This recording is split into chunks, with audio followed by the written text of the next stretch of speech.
就在爭取中高聲叫喊，是個劇變的一刻。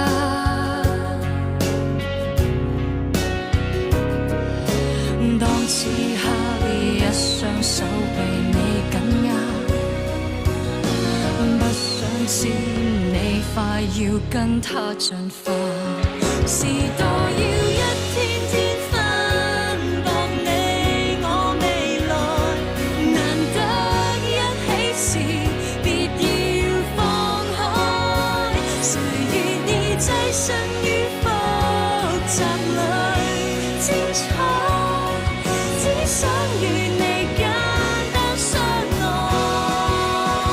時代裏太多恐懼，太多悲劇要摘來，難得擁緊時別再放開，無謂再分心於選擇裏，至少這一秒跟前是我。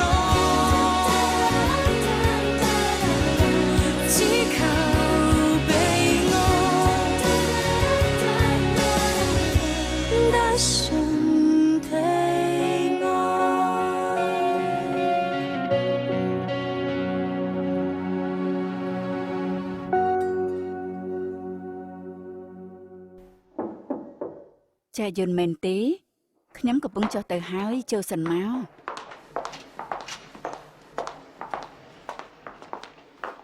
អូឈីសិនមានអ្វីមែនទេម៉ាក់មុនជួបស៊ីយ៉ូខ្ញុំមានរឿងចង់និយាយជាមួយម៉ាក់មិនបាច់និយាយទេយ៉ាងណាក៏ម៉ាក់មិនដូរចិត្តខ្ញុំនិយាយតែប៉ុន្មានម៉ាត់ទេម៉ាក់ឲ្យគេធ្វើត្រឹមប្រពន្ធចង់តែឲ្យធ្វើកុំប្រសាធំមិនបានឯងយល់ទេអ្នកម៉ាក់មិនបាច់និយាយមិនស្ដាប់អ្វីទាំងអស់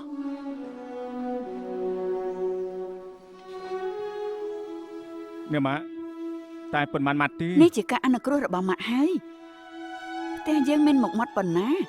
ស្រីធននេះសឹងតែមិនសមជាមួយនឹងឯងផងម៉ាក់ព្រមឲ្យធ្វើប្រពន្ធចង់ទុកថាមេត្តាធំបំផុតហើយឯងចង់ឲ្យម៉ាក់បែកទ្រង់ស្លាប់មែនទេ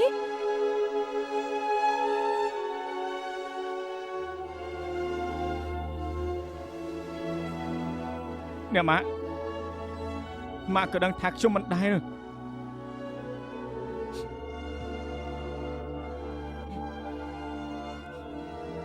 លគិតអ្នកម៉ាក់ខ្ញុំមិនចង់ឲ្យអ្នកម៉ាក់ខឹងនោះទេឬក៏ធ្វើឲ្យម៉ាក់ខូចចិត្តបើម៉ាក់មិនជុលស្របខ្ញុំក៏មិនរៀបការដែរអញ្ចឹងជឿម៉ាក់ម្ដងទៅទុកថាខ្ញុំអកតញ្ញូលើនេះខ្ញុំស្ដាប់ម៉ាក់មិនបានពិតមែនម៉ាក់សាគិតមើលទៅរាប់ពាន់ឆ្នាំកន្លងមកព្រោះទំនៀមទម្លាប់ប្រពៃណីការបង្ខិតបង្ខំធ្វើឲ្យមនុស្សរងទុក្ខប៉ុន្មាននាក់ត្រូវលះបង់ក្តីសុខដែលពួកគេគូមាននៅចាំបានថាពេលម៉ាក់ទី2ចូលមកមានគ្រាមួយនោះម៉ាក់ក៏គិតតែសង្ងំនៅក្នុងបន្ទប់យំសោកមិនឈប់នៅជាមួយនឹងភាពងងឹតហើយនៅពេលនោះក៏ឃុំខ្លួនឯងនៅក្នុងបន្ទប់មិនព្រមចេញមកកាលនោះគឺខ្ញុំនៅក្មេងតែខ្ញុំចាំមិនភ្លេចទេគិតថាម៉ាក់គូឲ្យអាណិតណាស់ចាប់ពីនោះមកខ្ញុំក៏ឃើញការផ្លាស់ប្ដូររបស់ផ្ទះយើងរហូតប៉ាការប្រពន្ធចូលមកច្រើននេះធ្វើឲ្យម៉ាក់ខូចចិត្តម្ដងហើយម្ដងទៀតខ្ញុំមានអារម្មណ៍ថាគាត់ធ្វើបែបនឹងមិនយុត្តិធម៌ទេហើយខ្ញុំក៏ខូចចិត្តជំនួសម៉ាក់តែខ្ញុំមកគិតម្ដងទៀតប៉ាក៏មិនខុសដូចគ្នាចាប់តាំងពីនោះមកខ្ញុំក៏តាំងចិត្តដូរច្បាប់នេះឲ្យបានដែលចាប់តាមពីខ្លួនឯងអ្នកម៉ាក់ដឹងទេថាហេតុអីក៏ខ្ញុំក្ររៀបការនេះក៏ព្រោះតែខ្ញុំមិនចង់ឲ្យប្រពន្ធទៅសះជ្រាំដែរហើយខ្ញុំចង់ការជាមួយមនុស្សដែលខ្ញុំស្រឡាញ់នឹងជោគីធ្វើជាប្រពន្ធដើមហើយអ្នកដែលខ្ញុំស្រឡាញ់ឲ្យធ្វើជាប្រពន្ធចុងបែបនឹងវាមិនត្រឹមតែខុសចំពោះស៊ីយ៉ូទេ ថែមទាំងខុសចំពោះក្មួយម៉ាក់ទី3ដែរហេតុអីจึงយកក្តីទុកមកបន្ថែមឲ្យគ្រប់គ្នាវាមិនយុត្តិធម៌ទេណាម៉ាក់អ្នកម៉ាក់ខ្ញុំធ្លាប់លួចសង្ឃឹមក្នុងចិត្តថាចាប់តាំងពីចំនួនខ្ញុំនឹងមិនការប្រពន្ធច្រើនអ្នកដើម្បីចូលមកនៅផ្ទះនោះទេចាប់តាំងពីចំនួនខ្ញុំជឿនឹងឲ្យគេទៅជួបមនុស្សស្រីខ្ញុំសង្ឃឹមថាខ្លួនឯងស្រឡាញ់មួយស្មោះមួយរហូតតទៅហើយតែសង្ឃឹមថាមនុស្សស្រីចំនួនក្រោយនឹងមិនឈឺចាប់តាមគន្លងម៉ាក់ទៀតឡើយអ្វីដែលខ្ញុំរំពឹងទុកខ្លាំងបំផុតគឺឲ្យម៉ាក់លើកលែងតួឲ្យខ្ញុំ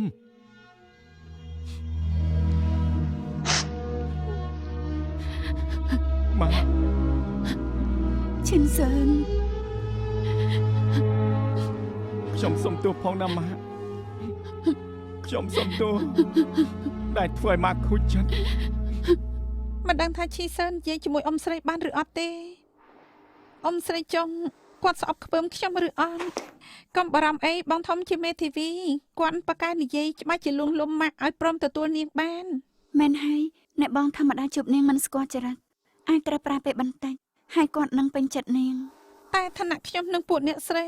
ខុសគ្នាឆ្ងាយណាស់អ្នកផ្សេងអាចមើលងាយយើងបានតែយើងហាមមើលងាយខ្លួនឯង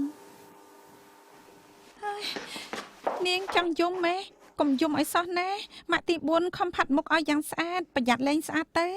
យ៉ាងណាក៏ត្រូវឲ្យម៉ាក់ខ្ញុំចាប់អារម្មណ៍សិនឲ្យគាត់ដឹងថាបងធំរើសមនុស្សមិនខុស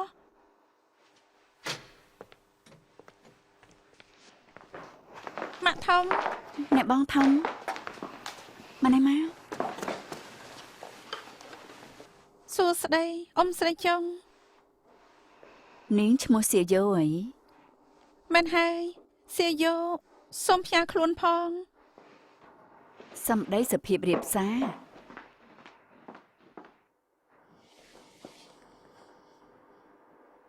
ទឹកមុខមើលទៅក៏ស្រស់ថ្លាដូចជាអ្នកមានបុណ្យ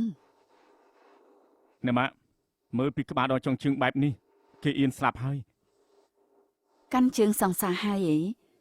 ម៉ាក់សុំមើលកូនប្រសាក៏មិនបានដែរអីម៉ាក់ជួយព្រមរឿងខ្ញុំនឹងស៊ីយ៉ូហើយស៊ីយ៉ូនាងមិនមែនជាប្រពន្ធចុងតែជាប្រពន្ធតែម្នាក់គត់អបអរសាទរផងណាអ្នកបងធំអបអរដែលបានកូនប្រសាអបអរបងធំអបអរអ្នកបងលោកអ៊ំចុងអរគុណដែលព្រមទទួលខ្ញុំតទៅខ្ញុំនឹងបម្រើលោកអ៊ំការប្រពន្ធឲ្យតែជាមនុស្សល្អបានកូនប្រសាក៏ដូចបានថែមកូនស្រីម្នាក់ទៀតយើងជឿខ្សែភ្នែកកូនយើងតទៅឲ្យនាងជួយមើលឈីសឿនជំនួសយើងហើយ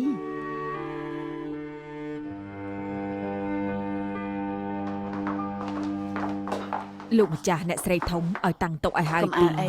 ចាលោកម្ចាស់អ្នកស្រីធំលោកបងអ្នកបងធំលោកប៉ាម៉ាក់ធំពួកយើងនៅជុំគ្នាលោកបងមានរឿងចង់ប្រកាសស៊ីឡានមកប្រាប់យើងថាកូនប្រុសច្បងយើងពេលនេះគេចង់រៀបការហើយយើងសប្បាយចិត្តហើយយើងជាមួយនឹងស៊ីឡានក៏ចង់ផឹកតែកូនប្រសាដែលមានឈ្មោះថាសៀយើឆាប់នេះដែរលោកបងអ្នកបងធំចង់បានកូនប្រសាឆាប់ពេករហូតកាលជាមួយអ្នកណាក៏មិនប្រកាន់មែនទេសៀយើជាក្មេងស្រីប្រើការបានបងក៏ធ្លាប់ស្គាល់គេពិតមែនតែឋានៈក្រីក្រតែយើងមិនស្អប់ខ្ពើមទេអីវ៉ាន់អូនស្អប់ខ្ពើមមែនទេលោកបងណាអ្នកបងធំតែងប្រាប់ថាកូនប្រសាច្បងតកូលចុងត្រូវតែជាកុលនារីសំឋានៈតែស្រីម្នាក់នេះមើលទៅដូចមិនត្រូវលក្ខខណ្ឌអ្វីមួយឡើយម្យ៉ាងទៀតចុះក្មួយស្រីខ្ញុំនោះក្មួយនាងស្អាតហើយពូកែខ្លាចរកគូមិនបានឬក៏យ៉ាងម៉េចហាខ្ញុំសប្បាយចិត្តដែលកូនប្រុសមិនមែនប្រុសសាវ៉ាអ្នកបងធំលើកមុនមិននិយាយអញ្ចឹងទេមែនហើយខ្ញុំធ្លាប់និយាយបែបហ្នឹងតែក៏មិនដឹងថាព្រោះអ្វីដូចជាមាននិស្ស័យជាមួយក្មេងម្នាក់នេះគ្រាន់តែបានឃើញភ្លាមក៏ចូលចិត្តអូម៉ាក់ធំនិងបងធំសមជាម្ដាយកូនគ្នាមែនអ្នកដែលបងធំស្រឡាញ់ម៉ាក់ធំក៏ស្រឡាញ់ដូចគ្នាត្រូវទេអ្នកម៉ាក់ស្អែកយើងទៅថ្វាយបង្គំព្រះបន្តិចទៅប្រសានណាបានតែរើសថ្ងៃផងរកពេលលាល្អឲ្យពួកគេរៀបការតែម្ដងមិនបាច់ប្រញាប់ក៏បានដែរ នេះជាកូនប្រសាច្បងរបស់យើងរៀបចំពិធីឲ្យធំដុំត្រៀមគ្រប់យ៉ាងឲ្យព្រមកុំតក់កុហលឲ្យសោះ លោកប៉ាចង់រៀបចំពិធីធំហ៎ ឆេស៊ឺនបានលបងជាមួយនឹងអ្នកបងពេញចិត្តកុំបង្អាក់អីយ៉ាងណាក៏ត្រូវរៀបចំចេញភ្ញៀវឲ្យច្រើនកាន់តែល្អជឿចាស់លបងតែយើងរៀបចំពិធីធំមិនគួរខ្វះអ្នកបងទី2ទេគឺប្រកាសណាស់អ្នកណាក៏ដឹងថាផ្ទះយើងមានអ្នកស្រី4នាក់បើខ្វះអ្នកណាម្នាក់នឹងត្រូវគេរិះគន់នេះប្រហែលថ្ងៃហើយមើលទៅមីងសាងគួរតែជាសះស្បើយហើយពិតមែនហើយលបងបានលបងមិនថាអ្វីទេខ្ញុំចង់ប្រាប់ដំណឹងល្អឲ្យអ្នកបងទី2ដឹងខ្លួនឯង អូនចូលចិត្តជួយអ្នកណានោះមិនដឹងថាល្អឬមិនល្អទេ បងស្រីបិទភ្នែកហើយហុចដៃមក នាងចង់លេងអីទៀតហើយ ប្អូនឲ្យធ្វើអីក៏ធ្វើទៅ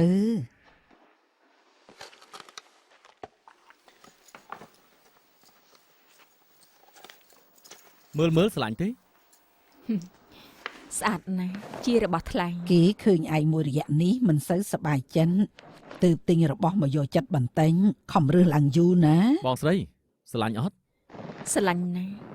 តែឯងទើបតែចាប់ផ្ដើមធ្វើការប្រាក់ខែមិនច្រើនទេបងមិនចង់ឲ្យចំណាយលុយ មិនបាច់ក្រែងចិត្តខ្ញុំទេខ្ញុំធ្វើចំនួនចំណេញ ធ្វើចំនួនឈប់ធ្វើការនៅវ៉ានហើងហើយ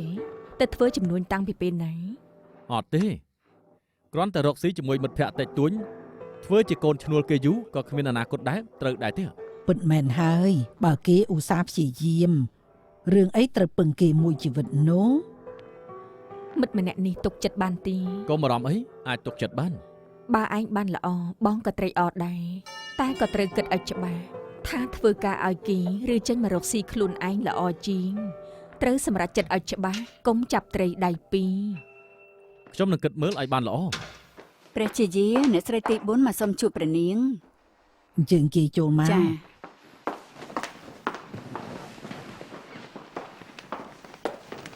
អ្នកបងទី អ្នកស្រីទី 2មីងសាន មកបានដល់របៀបណា សុំទៅផងយូរហើយទៅតែមកមើលខ្ញុំបានទិញនំនឹងផ្លែឈើយកមកផ្ញើ អាហុងមកទទួលទៅ ចាចាអរគុណអ្នកបងទី2ខ្ញុំមកប្រាប់ដំណឹងល្អឲ្យដឹងឈីស៊ិនចិត្តរៀបការហើយ អ្នកបងបារម្ភកូនប្រុសម្នាក់នេះបំផុតទីបំផុតក៏បានស្ងប់ចិត្តហើយ រឿងបែបនេះឲ្យអ្នកបម្រើមកប្រាប់ក៏បានមិនបាច់រំខានដល់អ្នកស្រីទី4ទេ ទី1ខ្ញុំចង់មកលេងអ្នកបងដែរចង់មកលេងហើយទី2ចូលមកឲ្យលបងនិងអ្នកបងធំមិនចេះមីងសាងជាមួយនឹងអឺស៊ីទៅចូលរួមពិធីដែរ 4ចុងបងស្រីនោះ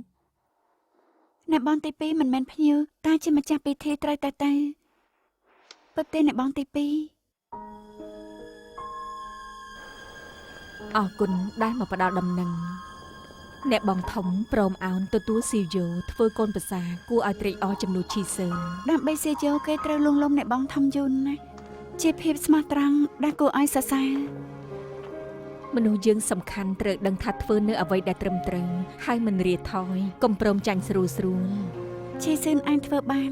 បងក៏ត្រូវអាចធ្វើបានដូចគ្នាកុំអាចអស់សង្ឃឹមអី រឿងខ្ញុំជាមួយលោកបងវាស្មុគស្មាញខ្លាំងណាស់ពិបាកនឹងអាចដោះស្រាយបាន ខ្ញុំថារវាងបងជាមួយនឹងលោកបងគឺខ្វះតែអ្នកកណ្ដាលប៉ុណ្ណោះ មិនដឹងថាគាត់ចង់ឲ្យខ្ញុំត្រឡប់ទៅវិញទេ កុំថាតែគាត់អីបងនៅជាមួយនឹងឈីស៊ឿនច្រើនឆ្នាំជាគ្រួសារតែមួយហើយគេរៀបការក្នុងនាមទី2បើមិនទៅចូលរួមពិធីគេក៏អាក្រក់មើលដែរ សុំគិតមើលសិន មិនបាច់គិតទេត្រឡប់ទៅផ្ទះយើងវិញទៅ អ្នកស្រីអ្នកប្រុសអ្នកនាងសាកភ្លក់តែដែលអ្នកស្រីទី2ទិញមកទៅ ប្អូនទី2តែពីលោកឈុននេះក្លិនឈ្ងុយល្អណាស់មិនអន់ទេជាស្លឹកតែក្លិនឈ្ងុយពិតមែន មេដាឲ្យមនុស្សទិញមកពីស៊ូចឹងបើអ្នកបងចូលចិនថ្ងៃក្រោយចាំឲ្យផ្ញើមកឲ្យបានច្រើន បើឲ្យកូនប្រសាឆុងឲ្យម៉ាក់ច្បាស់ជាសប្បាយចិត្ត នេះហ៊ានចំអន់ម៉ាក់មែនទេ អ្នកបងទី2មីងសាងមានអារម្មណ៍ចេបតែបានន័យថាជាហើយមែនទេ ប្រហែលជាហើយទើបប្អូនទី2មកវិញប្អូនទី3ជាមនុស្សឆ្លាតមិនស៊ូដូចឆោតបែបនេះ ម៉ាទី2ចាំផ្ញើធៀបការជូនលោកជ័យសាងឲ្យអឺស៊ីមកចូលរួមពិធីដែរ យើងជាគ្នាឯងយ៉ាងណាក៏ត្រូវតែមកស្រាប់ លោកម្ចាស់ លោកម្ចាស់ លោកបង កប៉ា លោកប៉ាលោកបងលោកបង លោកបង មីងសាំងយ៉ាងម៉េចហើយ លោកបងក៏ជាមនុស្សឆ្លាតមិនសួរអីដល់ឆោតបែបនេះមីងសាងត្រូវតែជាហើយទៅបងទី2មកវិញត្រូវទេអ្នកបងធំ អរគុណដែលបារម្ភមានពេទ្យហើយនឹងពួកយើងជួយមើលហើយជំងឺអ្វីក៏ត្រូវតែជាដែរ អញ្ចឹងគឺល្អហើយ បានន័យថាអស់បារម្ភទៀតហើយ លោកប៉ាម៉ាក់ទី2យកតែមកផ្ញើអ្នកណាក៏ថាល្អលោកប៉ាសាកភ្លក់ទៅ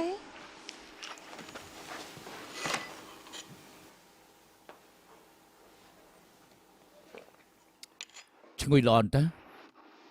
ត្រូវទៅមើលឯកសារបន្តិចទៀតហើយដល់ពេលញ៉ាំបាញ់ចាំហើយ ចាលោកម្ចាស់អ្នកស្រីធំបងអែមយប់នេះយកអ្វីដែរ យកនំគួយហួចចុះផ្ទះរបស់យើងខាន់ញ៉ាំយូរហើយ ចាលោកម្ចាស់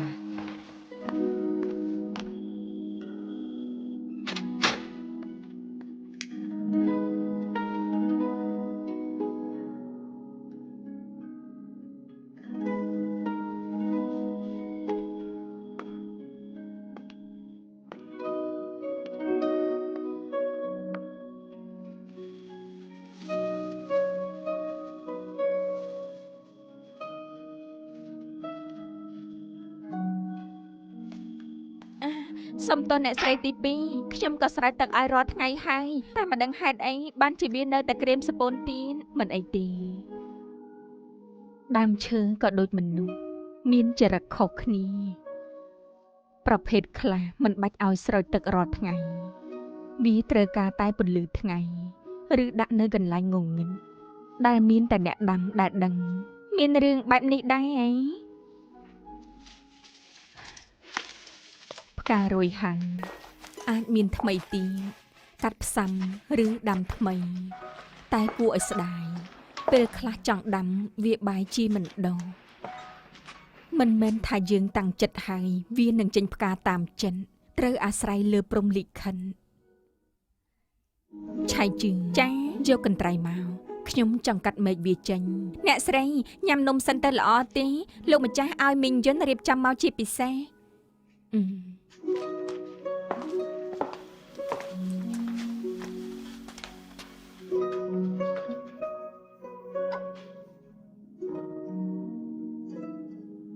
អ្នកស្រីទី2ឆ្ងាញ់ទេ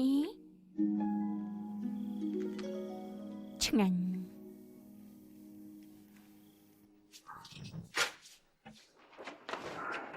លោកបងមកឡើងយប់ជ្រៅ យ៉ាងម៉េចញ៉ាំប៉ាល់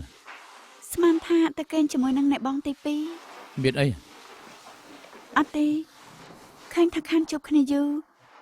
ហើយមុននេះឲ្យចាយិនរៀបចំនំគួយហួរដែលអ្នកបងទី 2ចូលចិត្តទៅខ្ញុំគិតថាលោកបងទៅរកគាត់ អូនគិតយ៉ាងណាក៏ដោយអូនគ្មានថ្ងៃទាយចិត្តបងត្រូវទេ អញ្ចឹងយើងទាំងពីរអ្នកពិបាកយល់ចិត្តណាស់ ដឹងចិត្តច្រើនពេកវាមិនល្អទេ ហើយបងដឹងថាអ្នកបងទី 2ចូលចិត្តនំគួយហួរជាការល្អដែរទេ បងគ្រាន់តែធ្វើតាមទូនាទីខ្លួនឯងបើគេមិនខ្វល់ទេបងក៏ជួយមិនបាន បងមានបញ្ហាអីជាមួយគាត់អ្នកបងទី 2ទៅនៅផ្ទះយូរច្បាស់ជាមានមូលហេតុ ប្រាប់បានត្រឹមថាតំណែងតំណងយើងប្រែប្រួលមិនអាចដូចមុនបានទេ បានន័យថាជាគ្នាលែងបានហើយ វាពិបាកនិយាយណា ឃើញបងខ្លាចជាបែបនេះខ្ញុំសប្បាយចិត្តណាស់ ដូច្នេះហើយរឿងនេះអូនកុំរវល់ល្អជាងហើយកុំចង់ដឹងបងមិនចង់ឲ្យយើងពីរនាក់មានការប្រែប្រួលអ្វីទេ អត់ទេហើយខ្ញុំជឿថាបងនឹងគាត់អាចជាគ្នាវិញបាន បើពួកបងជាគ្នាចូលអូនវិញនោះ ខ្ញុំនឹងជាផ្លូវឲ្យគាត់ បានន័យថាឈប់ខាក់បងហើយ អូនតាមចិត្តបងតា តមាត់មិនព្រមចាញ់ បងចេះចិត្តទេ រឿងរបៀបបងនៅអឺយៀនមិនចាប់ជើងនេះក៏ល្អរឿងរបស់ពួកអូនកុំរវល់ច្រើនពេកបងត្រឹមតែស្រឡាញ់អូនបានហើយបងអង្គុយដេកហើយទៅដេកហើយ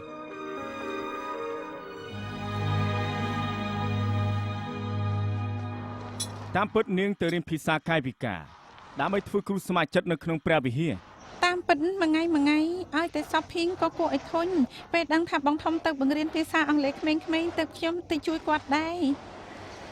មើលទៅមនុស្សស្រីដែលកើតក្នុងគ្រួសារដូចយើងពេលរៀនចប់ក៏ចាំតែរៀបការតាមម្យ៉ាងគុណ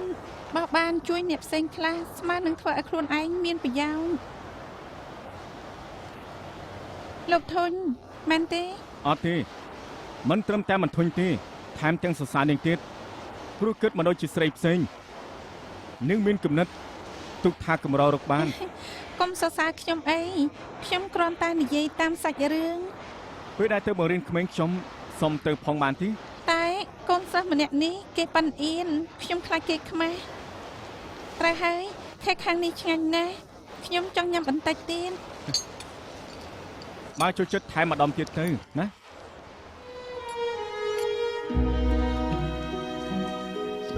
លោកយាយអាសាធ្វើឲ្យញ៉ាំតែនាងមិនដែលញ៉ាំនេះខ្ញុំឲ្យនាង អរគុណហើយអរគុណ ហេបីភ្លេចខ្ញុំមានរបស់ចង់ឲ្យនាងបើកមើលទៅ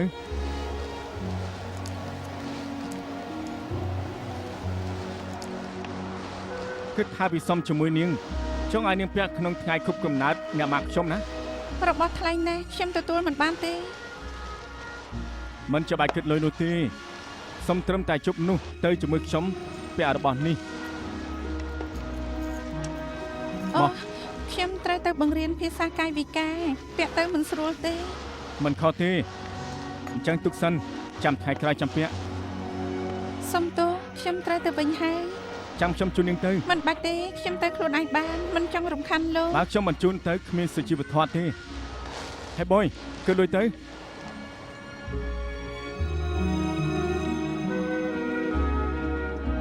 ត្រីមានតាខ្ញុំចូលចិត្តមើលត្រីហើយតឹងកុំទុយវាដូចអ្នករាំបាលេកាលពីក្មេងខ្ញុំចិញ្ចឹមត្រីមួយក្បាល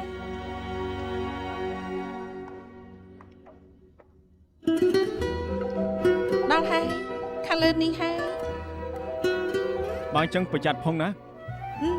ជួបគ្នាថ្ងៃពិធី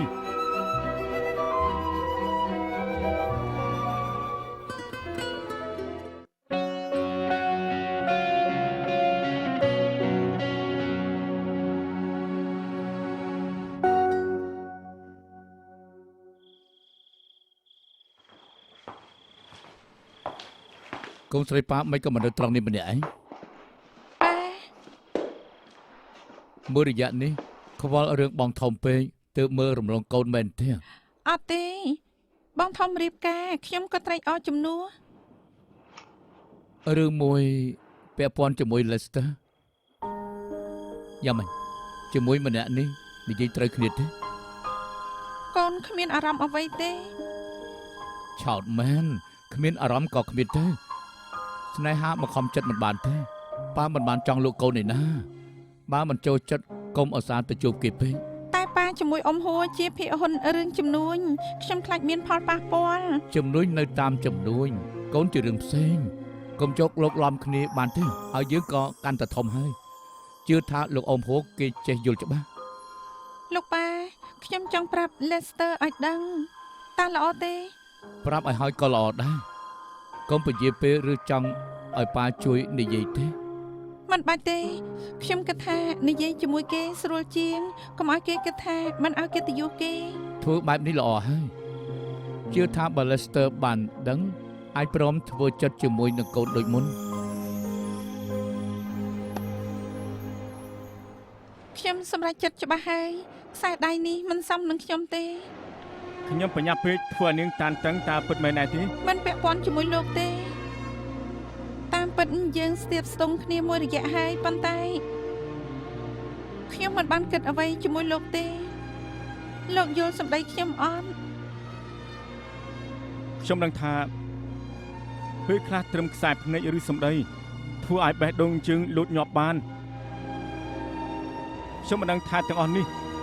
ជាអារម្មណ៍ដែលនាងនឹងជឿឬអត់តែដែលខ្ញុំជឿជាក់គឺអារម្មណ៍ខ្ញុំល្អជាមួយនាង សុំទោសណា Lester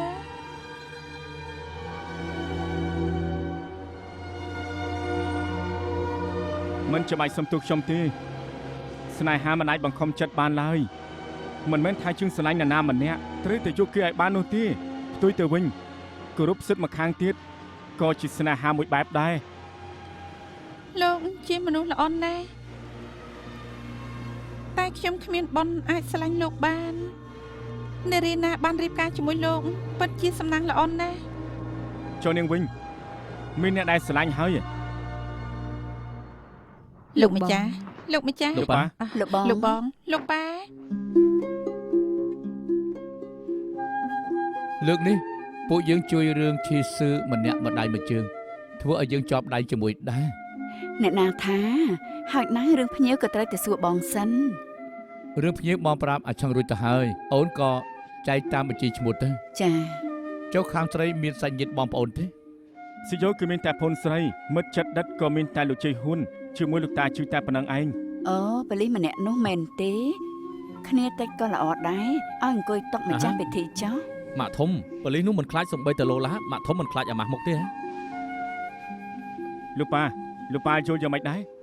មិនថាយ៉ាងម៉េចទេបើសិនយករៀបការ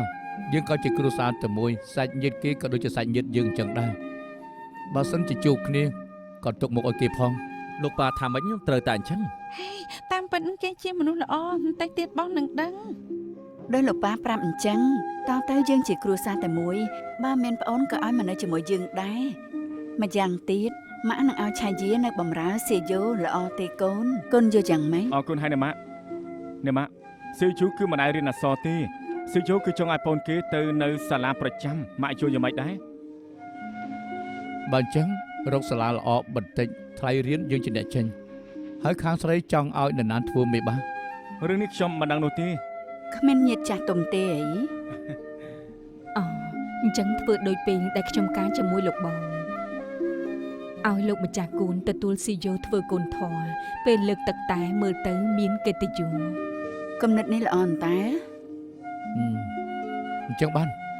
ខាងលោកម្ចាស់គូនអូនទៅនិយាយចុះ ចាបានជឿថាលោកម្ចាស់គូនច្បាស់ជារីករាយ រំខាននាងហើយល្អណាស់បើគ្រប់យ៉ាងរួចរាល់ហើយល្ងាចនេះត្រូវជប់លៀងតិចហើយអឺនៅមានរឿងសំខាន់មួយទៀតសុំឈ្មោះឪពុកម្ដាយសៀយ៉ូទៅឲ្យចាយុន យកទៅធ្វើអ្វីដែរ អ្នកបងធំចង់ឲ្យចាយុនយកឈ្មោះទៅធ្វើពិធីមង្គលការទុកថាប្រាប់ឲ្យឪពុកម្ដាយខាងស្រីបានដឹងឮ ត្រូវហើយរឿងនេះយើងមើលរំលងមិនបាននោះទេ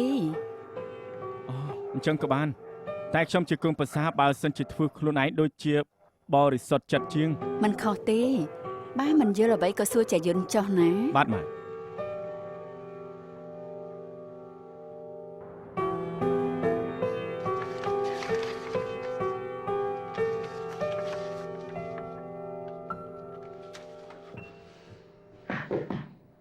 ចូលមក លោកចុងអ្នកស្រីទី4មក ម៉ាក់ទី យ៉ាងម៉េចរវល់ទេមករំខានឬក៏អត់ 4អត់ទេកំពុងឃ្លាការងារមុននឹងសម្រាប់យូរ ចាំខ្ញុំជួយរៀបចំ ហើយមិនចាំបាច់ទេខ្ញុំចាត់ការខ្លួនឯងបាន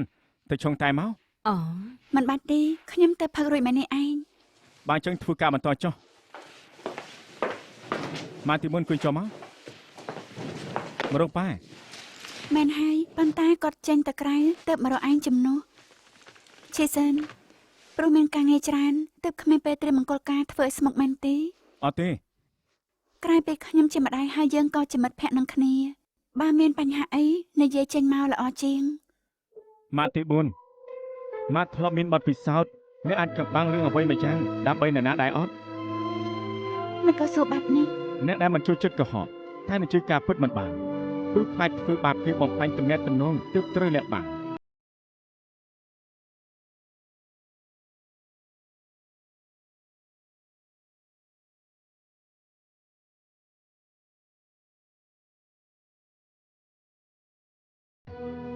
យើងត្រូវគិតបែបនេះបាននិយាយការពិតកាន់តែធ្វើបាបគេឈេសិនចង់ឲ្យខ្ញុំជួយអ្វីក៏ប្រាប់មកចុះខ្ញុំឆាប់រំខានហើយ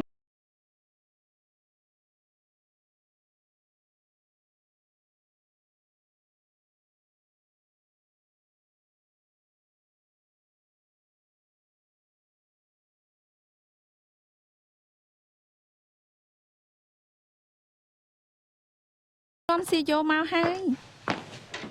អ៊ំស្រី ល្អហើយ ម៉ាក់ខ្ញុំចង់ឲ្យនាងហៅគាត់ថាម៉ាក់ជាងអ៊ំស្រី គ្មានសុជីវធម៌មែនតើតែរៀបការសិនចាយុនឲ្យឆាយាចូលមក ចាអ្នកស្រី អង្គុយទៅសៀយ៉ូពួកយើងកំពុងត្រៀមពិធីឲ្យនាងហើយបណ្ណាការក៏ត្រៀមឲ្យរួចហើយដែរកុំបារម្ភអីណា សំខាន់បំផុតគឺនាងត្រូវធ្វើជាកូនក្រមុំស្អាតជាងគេនៅក្នុងពិធីហើយយីចាំនាំសៀយោទៅទិញស្បែកជើងនិងខោអាវថ្មីហើយនឹងគ្រឿងអលង្ការផងណា ម៉ាក់រឿងបែបនេះមិនបាច់ប្រាប់ខ្ញុំក៏បានឈីសឺនទិញឲ្យខ្ញុំច្រើនមុខហើយមិនបាច់ទេ ធ្វើជាកូនប្រសារផ្ទះយើងគឺត្រូវតែស្អាតទុកជាមុនណាតាយល់ទេចូលមក អ្នកស្រីធំឆៃយាមកហើយ អ្នកស្រីធំអ្នកនាងជី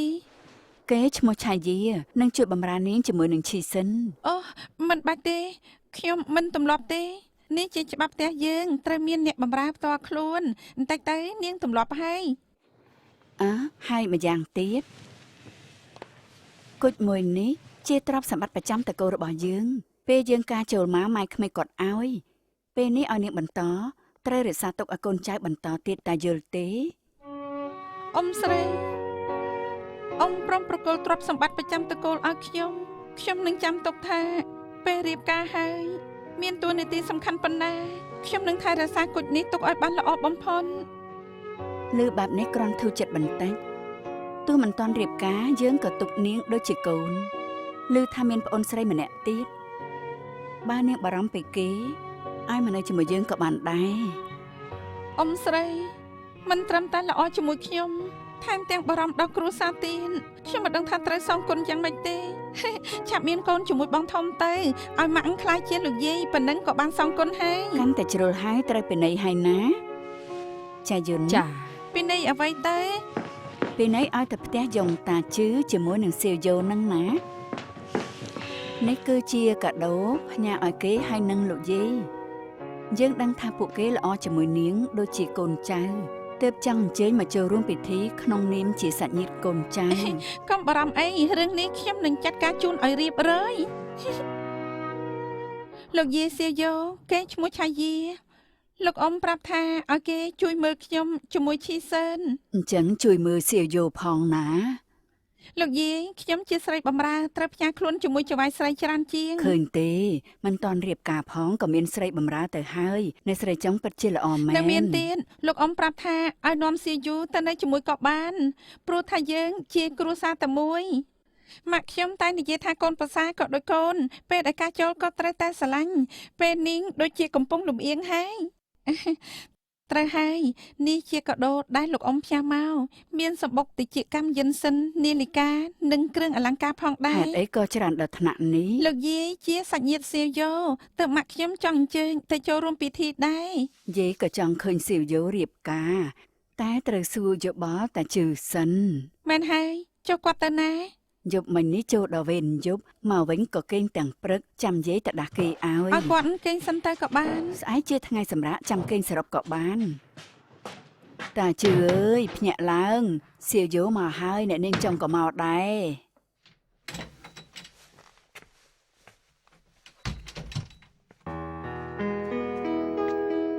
សៀវយោ បងជឿ នាងក៏មកដែរ មិនក៏ធ្វើមុខដោយហត់នឿយបែបនេះ ខ្ញុំទើបភ្ញាក់ពីគេង មើលចុះអ្នកស្រីចង់ឲ្យរបស់មកច្រើនថែមទាំងអញ្ជើញយើងទៅចូលរួមពិធីមង្គលការសៀវយោទៀត ទឹកចិត្តអ្នកស្រីចង់ពួកយើងទទួលយកតែមិនទទួលរបស់ទេហើយក៏មិនទៅ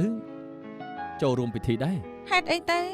ដែលម៉ាក់នាងឲ្យរបស់មកច្រើនព្រោះតែខ្លាចពួកយើងធ្វើឲ្យគ្រួសារនាងអាម៉ាស់មុខមែនទេ យល់ច្រឡំហើយម៉ាក់ខ្ញុំមិនដែលគិតអញ្ចឹងទេ ខ្ញុំធ្លាប់ទៅផ្ទះនាងពួកគាត់ធ្វើយ៉ាងម៉េចដាក់ខ្ញុំខ្លះគ្រប់គ្នាសុទ្ធតែមិនចូលចិត្តខ្ញុំឲ្យខ្ញុំមើលមុខពួកគាត់យ៉ាងម៉េចបានទៅ តែប៉ាម៉ាក់ខ្ញុំឈប់ថាអីហើយលោកអ៊ំចុងមិនស្អប់ខ្ពើមពួកយើងមែនបងជឿបងកុំអគតិទៀតអី ពេលនេះមិនអីតែថ្ងៃក្រោយអ្នកណាទៅដឹងទៅបើមានបញ្ហាទៀតអ្នកដែលលំបាកគឺជានាងខ្ញុំមិនចង់ឲ្យនាងនៅស្វាមីទើសទាល់ខ្ញុំមិនទៅល្អជាងខ្ញុំងុយហើយសូមទៅគេងសិនហើយ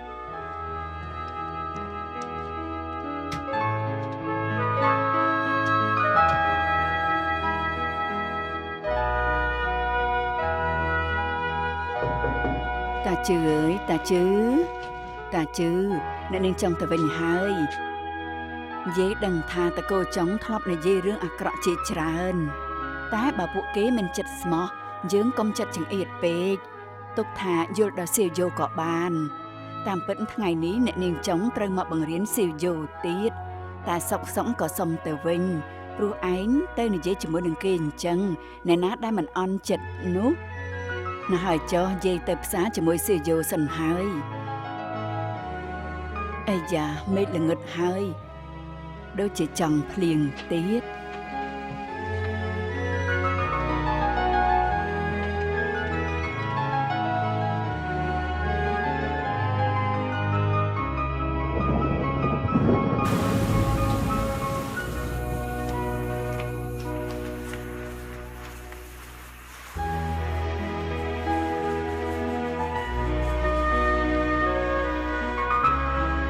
មិនខ្លាចតែទឹកទេចាំខ្ញុំជូនទៅផ្ទះ ថ្ងៃក្រោយចាំជូនទៅ អញ្ចឹងលើក្រោយចាំនិយាយ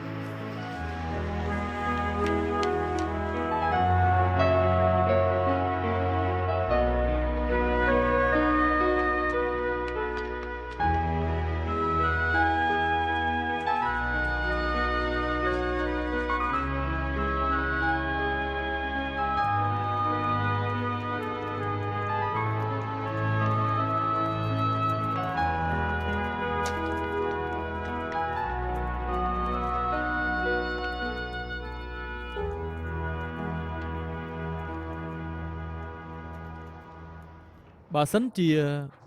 យើងប្រើខ្សាច់សមុទ្រជំនួសខ្ញុំគិតថា លោកចុង ខ្ញុំប្រាប់ច្រើនដងហើយពេលប្រជុំហាមមករំខានស្ដាប់បានទេ លោកតង់គាត់មក មកទៀតហើយឧស្សាហ៍មកយ៉ាងនេះតើត្រូវការអ្វីទៅអញ្ជើញឲ្យចូលមក ក្មួយប្រុសមករំខានទៀតហើយលោកតុងអ្នកស្រីតុង លោកបងបារម្ភឯងគិតតែពីធ្វើការដល់ភ្លេចញ៉ាំបាយទើបទិញរបស់ញ៉ាំយកមកឲ្យ អរគុណច្រើនហើយខ្ញុំដឹងថាធ្វើការច្រើនទើបទិញរបស់ល្អដើម្បីមកឲ្យកម្លាំងចិត្តហេកុំខ្វល់តែខ្ញុំអីជជែកគ្នាបន្តទៀតចុះបាទសូមអញ្ជើញអង្គុយសិនទៅ Jimmy, as I was saying, Arthur Hill is such a big construction project. If we use marine sand as raw material, I estimate we could save at least 15% on the construction. សុំទោសរំខានតិចគឺនិយាយថាម៉េចលោកថូម៉ាស់ប្រាប់ថាបើសិនជាយើងប្រើខ្សាច់សមុទ្រក្នុងការសាងសង់អាចជួយកាត់បន្ថយដើមទុនបាន 15% អូខ្ញុំមិនដឹងទេថាអ្វីជាខ្សាច់សមុទ្រតែបើអាចសំចៃបានមិនចាំបាច់គិតច្រើនទេត្រឹមត្រូវដែរទេបាទឮថាឈីយើហ៊ុយក៏រកស៊ីរឿងនេះដែរច្រើនគម្រោងក៏កំងពីគេផងដែរក៏ប៉ុន្តែចំនួនលោកខ្សាច់ក៏មានច្រើនក្រុមហ៊ុនដែរអាលីវ ចាអ្នកប្រុសចុង ហៅអឺស៊ីឲ្យមកជួបខ្ញុំថ្ងៃមុនឮប្រាប់ខ្ញុំថាមានមិត្តភ័ក្តិធ្វើចំនួនលោកខ្សាច់មិនដែរទេជួយតាក់ទងឲ្យផងទៅមែនហើយតែសុំទោសផងមិត្តម្នាក់នេះគេបានមួយដុំហើយគិតថាឈប់សហការជាមួយយើងហើយចឹងត្រូវតាក់ទងឈីយើហ៊ុយហើយក្រុមហ៊ុនរបស់គេធំខ្លាំងណាស់គេឈ្មោះល្អតម្លៃសមរម្យហើយខ្ញុំថាពួកឯងធ្លាប់ទាស់គ្នាតែធ្វើចំនួនព្រោះចង់បានកម្រៃរឿងអីយើងមិនអាចអត់ឱនឲ្យគ្នានោះថ្ងៃនេះគម្រប់ខួបក្រុមហ៊ុនយើងមួយឆ្នាំហើយជាដំបូងនេះត្រូវតែអរគុណដល់មិត្តភ័ក្តិទាំងអស់គ្នាដែលមកញ៉ាំបាយជាមួយគ្នានេះរួមទាំងអឺស៊ីនិងមិត្តភ័ក្តិជប៉ុនគេដែលបានជួយឲ្យក្រុមហ៊ុនយើងបានក្លាយជាតំណាងចែកចាយខ្សាច់មកពីប្រទេសជប៉ុនអរគុណមកលើកកៅឡើងសូមឲ្យជំនួយរីកចម្រើនមាសប្រាក់ហូរចូលសូមអញ្ជើញមកអញ្ជើញជួយបាទអញ្ជើញលោកឈីជប់លៀងមួយទាំងមូលអញ្ជើញតែអឺស៊ីមិនអញ្ជើញខ្ញុំលោកដូចជាមិនឲ្យកិត្តិយសខ្ញុំទេខ្លាចតែនៅប្រុសទី2មិនមកច្រើនជាងជុលជាមកហើយសូមអញ្ជើញរួមតុជាមួយគ្នាទៅហេមិនបាច់ទេខ្ញុំជាពួកតតាំងមិនអញ្ជើញក៏មកខ្លួនឯងប្រាប់ឲ្យអង្គុយក៏មិនអង្គុយអញ្ចឹងតាមចិត្តចុះអឺស៊ីឯងលួចរកស៊ីផ្ទាល់ខ្លួនខ្ញុំដឹងយូរមកហើយប៉ុន្តែខ្ញុំមិននឹកស្មានថាលោកឈីចិត្តតលាយដល់ថ្នាក់មនុស្សក្បន់ក៏ហ៊ានជួលទៀតអឺស៊ីគេនៅខ្ចីខ្លាំងពេកទើបត្រូវមនុស្សអូសទាញគេបានចេះភ្ញាក់ខ្លួនទាន់ក៏ល្អជាងអ្នកខ្លះដែរចូលចិត្តអួតអាងខុសទំនងជីមីបងថ្លៃឲ្យឱកាសខ្ញុំធ្វើការតែឯងបែរជាសង្ស័យខ្ញុំមិនទុកចិត្តខ្ញុំធ្លាប់សួរពាក់ព័ន្ធរឿងខ្សាច់តែឯងមិនយកចិត្តទុកដាក់ដូច្នេះហើយទើបឯងមានលេសក្បត់ជាមួយខ្ញុំអញ្ចឹងមែនទេ នេះមិនខុសពីសុភាសិតពោលថានាំខ្មាំងចូលផ្ទះនោះទេចង់បន្ទោសដែលឯងមានភ្នែកអន់មិនចេះមើលឲ្យបានវែងឆ្ងាយសរុបគឺឯងជាមនុស្សបំបងបាយបើមិនយល់មុខដល់ប៉ាខ្ញុំឯងក៏គ្មានន័យដែរខ្ញុំដឹងហើយថាឯងមើលស្រាក់ខ្ញុំតែបងហ៊ុយខុសពីឯងគាត់ទុកចិត្តឲ្យឱកាសខ្ញុំសុភាសិតពោលថាបាក់សីត្រូវចេះរើសឈើធ្វើជាសម្បុកបាន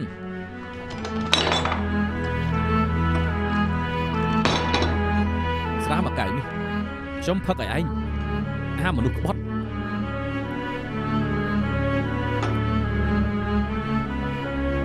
បាន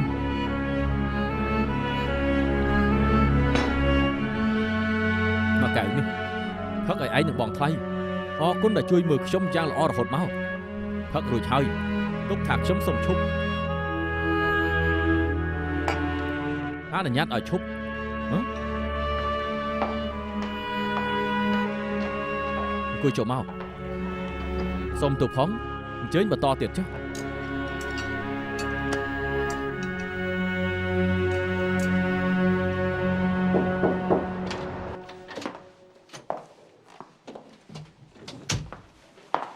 លោកបងដឹងទេថាអឺស៊ីទៅរកស៊ីជាមួយនឹងឈីយ៉ូហ៊ុយដឹងទេថារឿងនេះ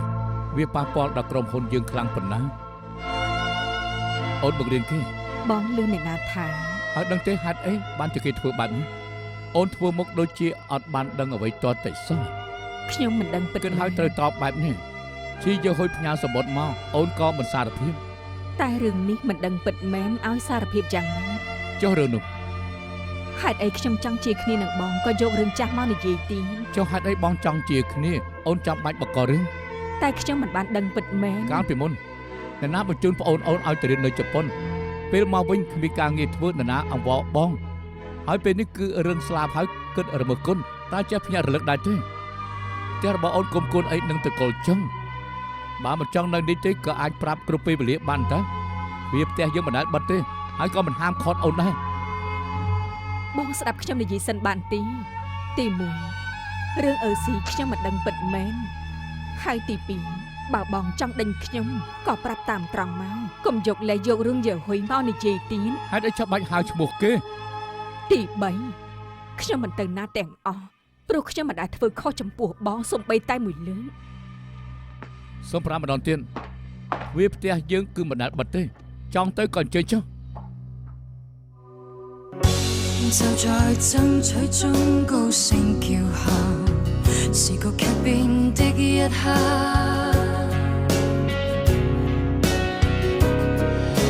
當此刻一雙手被你緊握，不想知你快要跟他進化，時代